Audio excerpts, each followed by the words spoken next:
Համաձայն ընտրական օրենսգրքի պահանջների, երբ որ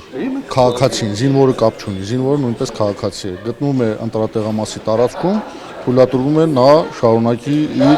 սահմանադրական պարտքի կատարումը։ Այդ հարցերը արդեն կենտրոնական ընտրական հանձնաժողովի նախագահ կա, ընտրատեղամասային հանձնաժողովների նախագահներ կան, թող իրենք մեկնաբանեն։ Ես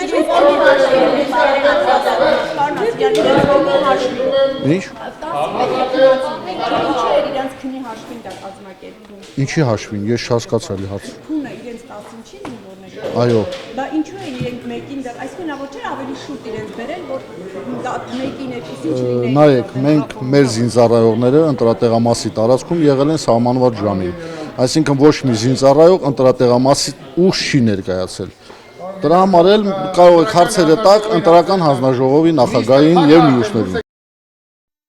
Հավանիչ տեսանյութը եւ բաժանորդագրվիչ նորությունները բաց չթողնելու համար։